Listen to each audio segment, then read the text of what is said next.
왔어? 앉아. 야, 여기 왜 이렇게 멀어? 아이 좀 뭔데? 그 내가 들려줄 이야기. 근데 여기는 있어서. 어디야?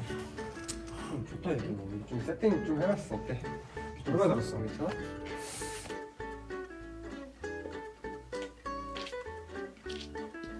왔어. 안녕하십니까. 여기서 왔어. 드디어 우리 꽃보물을 촬영을 하게 되었습니다.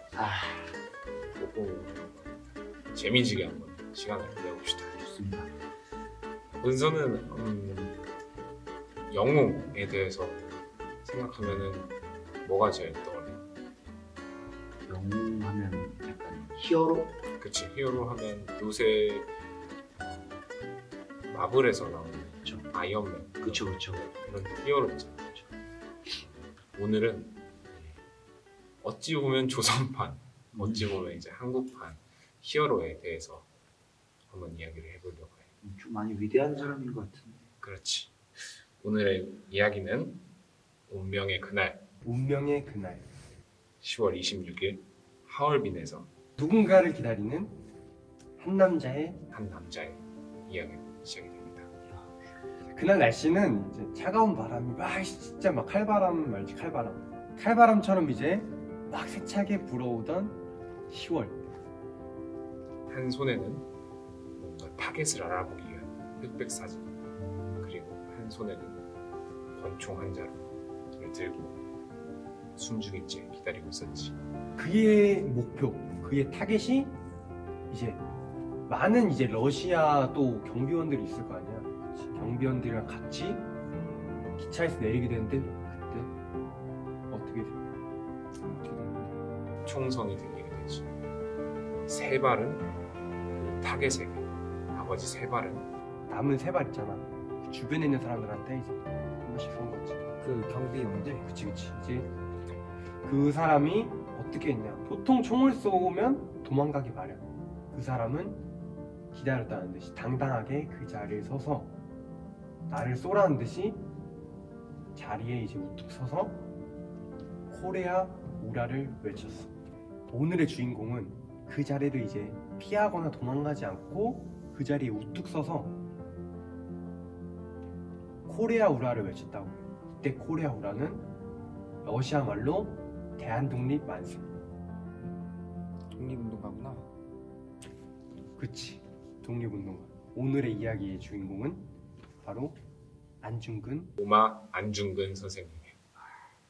와, 벌써부터 기대가 되는데. 그치, 기대가 되지. 자, 이야기를 이어서 해보면 1879년 9월 2일 황해도 해주시, 지금으로 따지자면 이제 북한이지. 그 장소에서 재력가가 뭔지 알지? 돈 많은. 그치, 돈 많은 사람. 재력가의 아버지와 어머니 사이에서 한 아이가 태어나. 그 아이의 가슴과 배에는 북두칠성의 모양의 점이 있었는데 그걸 본 할아버지가 그에게 이름을 지어줬어. 그의 이름은 안응칠. 안은칠. 무슨 뜻이냐면 북두칠성의 기운으로 응하게 태어났다라는 뜻이야. 그래서 그 이름이 바로 안중근 선생님의 원래 이름이었던 거지. 당시 안중근 선생님의 집안은 되게 부유했어. 그래서 안중근 씨 선생님도 이제 어린 시절에 부유하게 어린 시절을 보냈지. 너는 그러면 안중근 선생님 하면 어떤 이미지가 제일 먼저 떠올라? 나는 솔직히 안중근 선생님은 그냥 어렸을 때 얘기는 솔직히 잘 모르지. 그냥 딱 떠오르는 이미지. 딱 떠오르는 이미지는 그냥 이토히로 사살? 그거 말고 그러면 안중근 선생님은 좀 이토르 사사 말고 좀 어떤 이미지가? 좀 교육자 이미지? 어떻게 보면은 누군가한테 뭘 알려주거나 좀 길을 인도해주는 난 그런 사람일 거라고 생각을 했었지. 대부분 그렇게 생각하고 있지. 하지만 안중근 선생님은 학문보다 부예나 사냥에 좀 더 큰 두각을 나타냈어. 이게 어느 정도였냐? 하늘에 나는 새, 그 새도 말을 타면서 떨어뜨릴 정도. 우와. 그 정도의 였고, 그리고 또 어느 정도냐면 화승총이야. 그냥 옛날 총을 화승총이라고 하는데 이거를 20보를 떨어뜨린 곳에서 동전을 맞췄다고. 이게 20보가 어느 정도냐면 10m 정도 거리, 10m 정도 거리에서 이제 자그마한 동전을 맞힐 정도로 아주 사격에 그때 당시에 이제 활이나 총을 쏘면 백발백중이었다고 하니까 어렸을 때부터 뭔가 전사의 기질이 느껴지지 않았나라는 생각이 들어요. 지금으로 따지면 거의 UDT급 아닌가 싶어. 지금으로 따지면 요즘 같은 예능에서 비비탄 총알을 막 총대로 때 쓰러뜨리는 그거는 이제 비교가 안 될 정도죠. 아. 10m에서 자그마한 동전을 쏘 이건 대단한 거지. 그래서 이런 걸 보면 이제 그런 속담이 떠오르지. 사살벌은 여든까지 간다. 그치 그 속담의 신뢰라고 볼 수 있지. 어쨌든 어렸을 때부터 총을 쐈으니까 그치. 나중에서도 총을 잘 쐈다 어. 이런 얘기를 하는 거죠. 그리고 또 하나 얘기해주자면 이제 안중근 선생님의 아버지인 안태훈 선생님이 있어. 그 안태훈 선생님이랑 친분이 있었던 김구 선생님.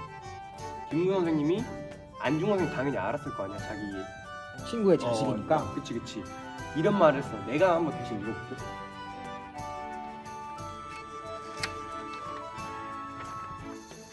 신사에게는 아들이 셋이 있었다. 큰아들이 중군으로 그때 나이 16이었는데 사격술이 제일이라고들 했다. 사냥할 때 나는 새, 달리는 짐승을 백발백중시키는 재주라는 것이다. 백범 김구. 김구 선생님 직접 말씀하신 거야? 그치. 그렇게 시간이 흘러서 16살이 됐어 안중근 선생님. 안중근 선생님은 16살 때 이제 결혼을 해서 김하려를 아내로 맡게 돼. 이때 연도가 1894년. 1894년. 한국 사회 많이 나오는 연도인데 이때 연도가 무슨 사건이 일어났는지 알아? 이게 한국사를 열심히 공부했다면 바로 나오는 그런 1894년. 잘 모르겠지. 아 여기서 책가방은 길이가 또 이렇게 드러나는데. 1894년은 이름은 들어봤을 거야. 동학농민운동. 들어갔네. 동학농민운동 일어나네. 동학농민운동 알아? 그 농민들이 봉기 일으킨 거 아니야? 국민들이 봉기를 일으킨 거라고 흔히들 알고 있잖아. 근데 이때 동학당에서 변질자가 나오게 돼. 진짜. 동학당이라고 하면서 봉기를 일으키면서 백성들이 이제 막 재산을 뺏고 때리고 죽이고 이런 사태가 벌어지지. 근데 이때 16살의 안중근은 가만히 있지 않았어. 이때부터 안중근 선생님의 비범함이 나오게 된 거야. 이제 안중근 선생님은 그 동학당 말했잖아요. 변질 동학당.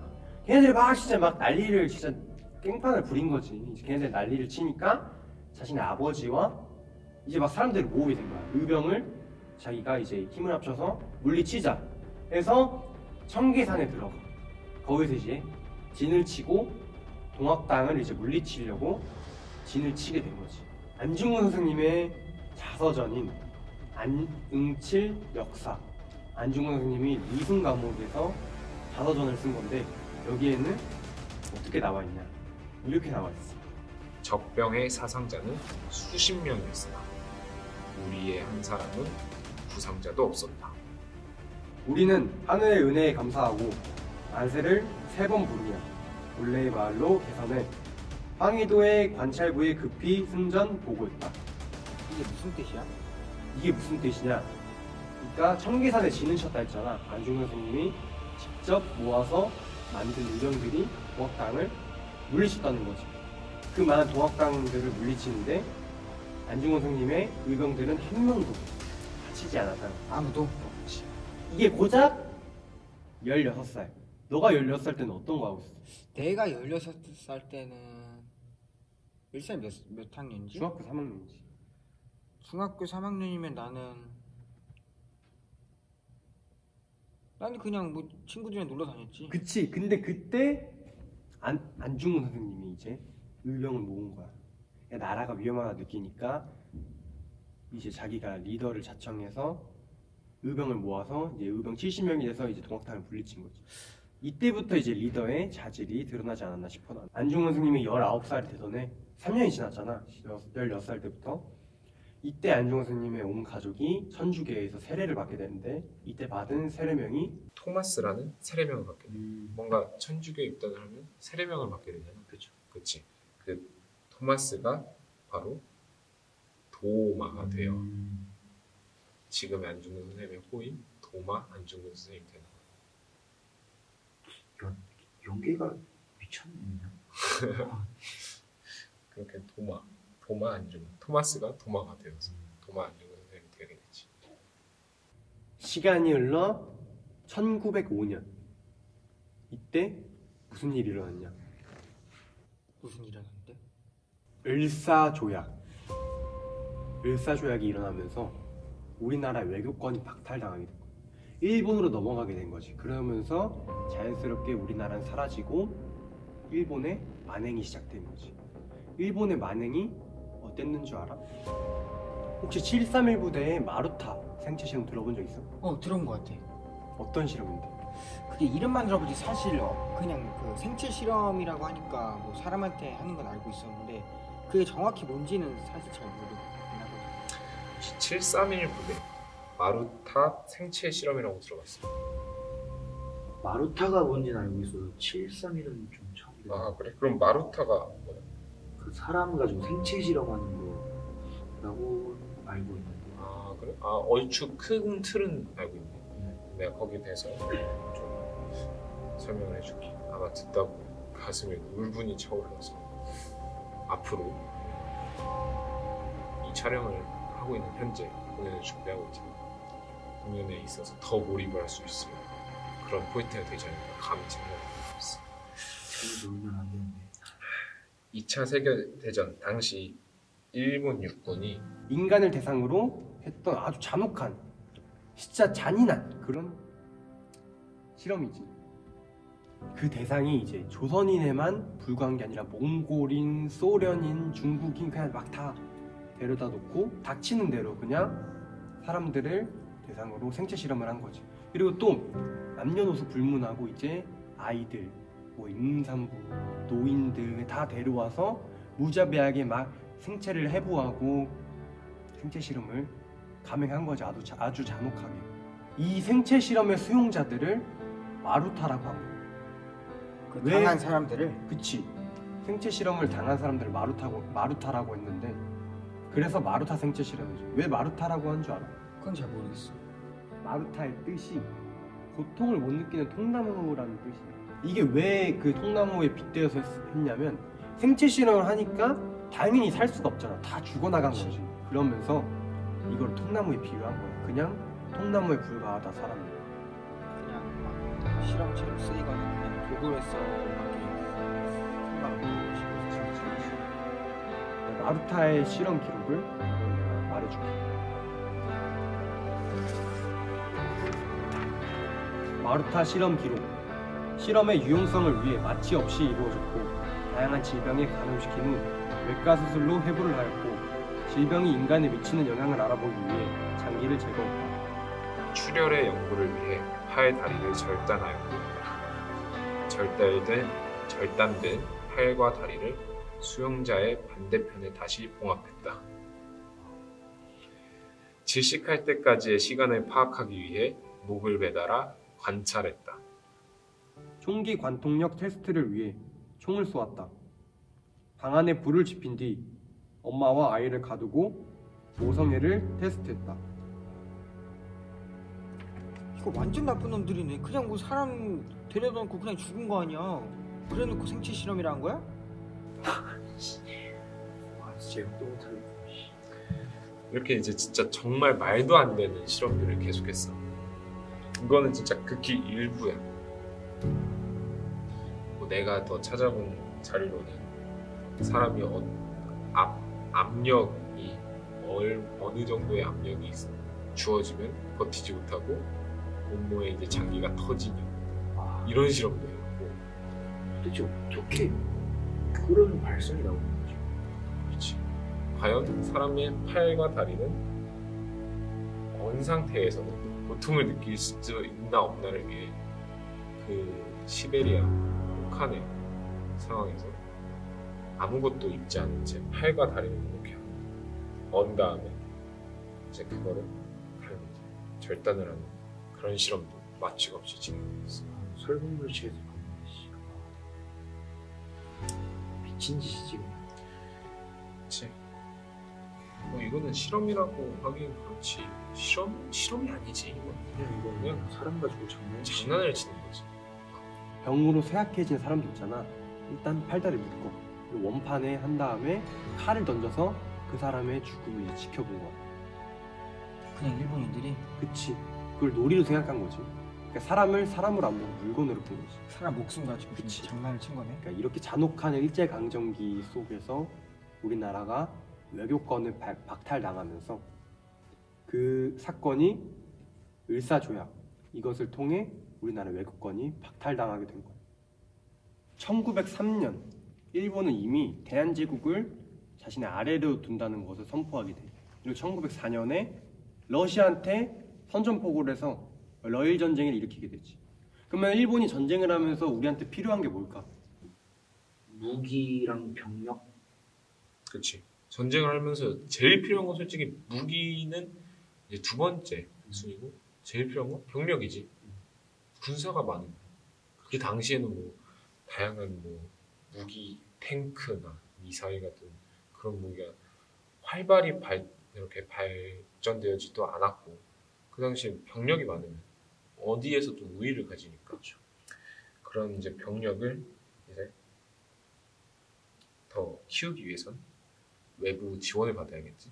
대한제국을 이미 얕잡아본 일본은 대한제국에서 지원을 받아야 되잖아. 그래서 한일의정서를 체결하게 돼.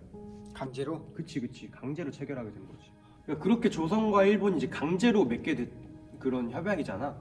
그러면 우리 조선 입장에서 얼마나 억울하겠어. 아무것도 못하고 그냥 얘네가 시키는 대로 다 해야 돼. 그치. 그치. 그래서 그 억울함을 어떻게 풀고 싶었냐. 고종 황제는 이제 제2차 한일협약 한 번 더 이제 강제로 협약하게 될 그 일을 앞두고 있는데 고종 황제는 결단을 내려. 헤이그, 러시아 헤이그에 특사를 파견해라. 헤이그 특사 특사 알고 있어? 알고 있지. 뭔데? 그 세 명이 가서 그 회당 같은 데 가가지고 이제 우리나라가 이런 상황이 처해져 있다. 좀 어떻게 방법이 없을까라고 말한 그 일 아니야? 그치. 지금 일본한테 지금 이런 상황이다. 우리나라가 도움을 받고자 이제 헤이그에 특사를 파견해서 지금 우리나라 상황을 알리고자 한 거지. 근데 이게 딱 걸려. 일본도 당연히 생각한 거지. 헤이그에 당연히 고종 황제가 뭐 가만히 있을 리 없다. 당연히 올 것이다. 근데 딱 걸린 거야. 그리고 어떻게 됐냐? 옳다구나. 일본은 이거를 구실로 삼아 대한제국의 외교권을 박탈시키고 눈엣가시였던 고종 황제를 강제로 폐위시키지. 우리 맨날 하는 공연 속에 이제 죄 하면서 말하는 거지. 고종 황제를 강제로 폐위시킨 죄, 대한제국의 국권을 박탈한 죄, 다 사실인 거야 그게.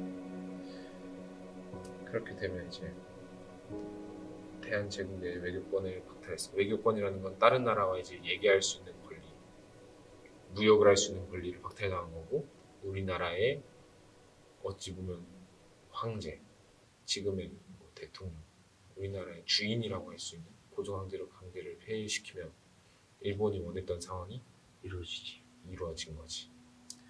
그 제3차 한일협약을 체결하고 이제 조선에 있는 공사관들이 이제 전부 사라져. 이제 외교권을 거의 박탈당한다고 볼 수 있는 공사관들이 사라지게 되고 통감부가 들어와. 거기에 이 통감부가 들어오면서 초대 통감이 누구냐? 바로 이토 히로부미. 초대 통감이. 그치. 안중근이 천하했던 바로 그 이토 히로부미가 조선에 들어온 통감부의 초대 통감이 돼.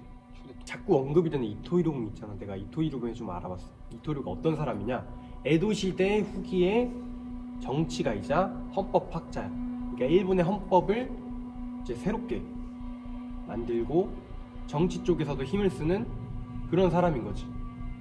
헌법을 좀 바꾼 건 어쨌든 좀 머리도 똑똑하고 그랬겠네. 그치. 머리 똑똑하고 일본 내에서는 되게 권력과 지위가 있던 사람이었지. 그러니까 을사조약이 체결하면서 국민들은 당연히 화가 나잖아. 이 외교권을 강제로 박탈당했으니까. 그러면서 막 의병을 일으킨 거지. 을사의병. 근데 이토 히로부미가 이제 통감으로 이제 있게 되면서 이 사람들을 학살하고 무자비하게 그냥 죽여버린 거지. 결국 을사조약에 숨겨진 의미는 대한제국을 이제 식민지화하려고 했던 거야. 사실 일본 입장에서는 식민지화해서 더 넓은 세상으로 일본들의 야욕을 드러내고자 한 거지. 이후에 한일신협약, 그리고 기후각서 등 많은 협약을 체결하게 되면서 이완용, 친일파 이런 사람들이 통감부와 서로 협약을 맺게 되면서 외교권이 점차 박탈당하게 되면서 대한제국은 점점 사라지게 된 거지. 여기까지 들었을 때 어떤 거 같아? 우리나라에 대해서.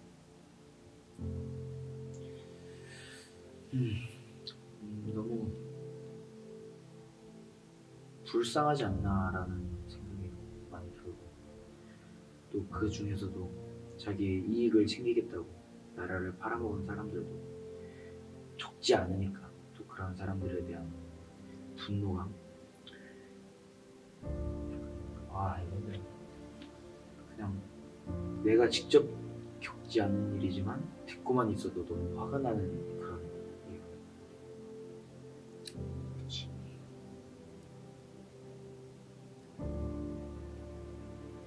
자신의 나라가 이제 힘이 없다는 이유만은 박살나고 모든 것을 빼앗기고 한국말을 배울 수 있는 권리조차, 그 가장 기본적인 교육의 권리조차 빼앗겼다는 건 진짜 가슴이 아픈 일이지. 이런 부분들이 이제 안중근 의사와 같은 수많은 독립운동가들의 이제 마음에 불을 지폈던 결정적인 계기가 되었지 않았을까 싶어. 이토를 처단했던 안중근의 나이, 그 당시 31살. 너였으면 그 나이에 그런 마음가짐이 가능했을 것 같아? 사실 그때 당시 내가 만약에 그때 당시에 사람이었다면 내 목숨을 바쳐서까지는 하지 못했겠지.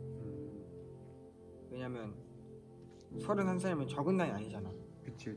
또 어떻게 보면 내가 그때 가정이 있었을 수도 있고, 그렇다 보니까 내 가정을 위해서라면, 물론 내 가정이 만약에 일본인들한테 좀 고문을 받거나 좀 안 좋은 일들을 겪었으면 나도 뭐 이렇게 막 내가 가서 막 때려 부시지 못할 망정 열분을 토했겠지만, 사실 내가 정확한 그 상황이 돼보질 않았고 또 그때가 어땠을지 잘 모르니까 거의 나는 만약에 내가 그 당시 31살이었다면 나는 그냥 진짜 숨어서 지냈겠지. 아까 말했던 1904년 러일 전쟁에서 승리한 일본은 이제 조선에 이제 걸릴 거 없는 거지. 그래서 조선에 이제 영향력을 행사하겠다는 협상을 하기로 마음을 먹고, 중간 지점이라고 할 수 있는 하얼빈이라는 곳에 협정의 장소로 선택을 하게 돼. 이게 바로 이제 안중근 의사가 하얼빈역으로 가게 된 결정적인 이유겠지. 그렇게 되면서 이제 1909년 10월 13, 14 각자의 나라에서 출발하는 협정 재무상인 코코프 제프와 이토가 도착하는 날짜인 1909년 10월 26일 안중근 의사는 이러한 흐름을 파악하고 이곳에 가서 이토를 처단하기로 마음먹게 됩니다. 1909년 10월 26일 이토가 중국 하얼빈역에 도착해요. 왜 도착했냐면 러시아의 재무장관을 만나서 회담을 하기 위해서 도착을 하게 된 거야, 하얼빈역에. 그때 이토 히로부미가 어느 정도였냐? 동북아시아의 선구자, 일본에서는 초대 총리로 막 이렇게 추앙받던 그런 선구자의 인물이었지, 이토 히로부미가. 그치, 이토 히로부미. 이토가 하얼빈역에 온다는데 주변에서 막 환영한다고 사람들 되게 많았을 거 아니야. 그래서 그거 혹시 모를 사고에 대비해서 러시아에서는 그래도 보호하기 위해서 경비원들을 두게 돼. 그래서 러시아는 혹시 모를 사고를 대비해서 일본에게 요청을 했어. 일본인들에게만 통행증을 발급하는 게 어떻겠어? 그러니까 일본은 일본인들만 통행시켜라, 중국인과 유럽인들은 통제시켜라 라고 말을 했어. 근데 그 사이에 안중근 선생님이 몸을 숨기고 들어간 거야. 어떻게 몸을 숨기고 들어갔겠어? 일본인만 통행이 가능했으니까 일본인인 척한 건가? 그치. 러시아인들 사이에서 되게 수수한 옷차림 입고 있으니까 아무도 의심을 하지 않았던 거지, 이 상황 속에서. 그냥 일반 사람 그치. 구경하러 나온 사람처럼. 그치. 만약에 너였으면 솔직히 이 상황 자체가 불확실한 상황이잖아. 이토를 내가 죽일 수도 있는지도 모르겠고 사진 하나에 이토의 얼굴을 보고 써야 되는 상황이고 되게 불확실한 상황 속에서 너는 어떻게 했을 것 같아? 나였으면 어떻게 보면 그 사진에 비슷한 사람이 또 있을 수도 있었잖아. 그치. 그럼 나였으면 그런 비슷한 사람 관련해서 어쨌든 경비를 쓰는 걸 대부분 보면은 그런 사람을 가운데 두거나 그 사람을 주위로 이렇게 서 있잖아. 맞지. 그래서 그 주위를 쓴 기준으로 제일 가운데 있거나 아니면 좀 뒤쪽에 있는 사람들을 쐈겠지. 한 명한테만 몰아서 총알을 쏘진 않았을 것 같아. 좀 여러 군데 총알을 좀 많이 그치. 쐈겠다. 만약에 은서였으면 확실한 정보가 없어. 그런 상황에서는 어떻게 준비를 했을 것 같아?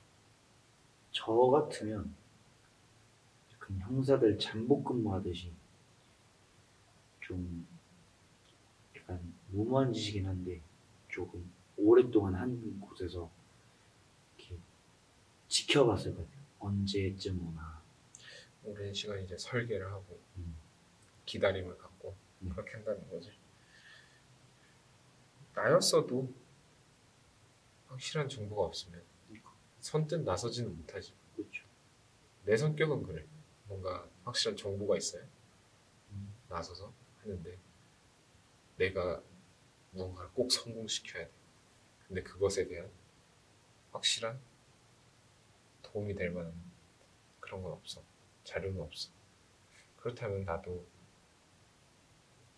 일단 성공을 목표로 주변에서 조용히 이제 잠복 근무를 하지 않을까, 너처럼. 그런 생각을 할 것 같아. 어쨌든 성공해야 되니까. 그치? 자, 이제 운명의 그날을 내가 다시 말을 해줄게. 10월 26일 하얼빈역에서 새벽 5시에 이토 히로부미를 기다리고 있어. 이날 날씨는 10월인데 하얼빈이 굉장히 추운 지역이란 말이야. 그래서 매섭게 막 추위가 몰아치던 그런 날씨였어. 하지만 안중근 의사는 이 무서운 추위를 뒤로 하고 숨죽인 채 기다리고 있었는데 이때 한 손에는 이토의 흑백 사진, 그리고 한 손에는 브라우닝 권총, 이 두 개를 가지고 기다리고 있었던 거야. 내가 이거에 대한 사진 한번 보여줄게.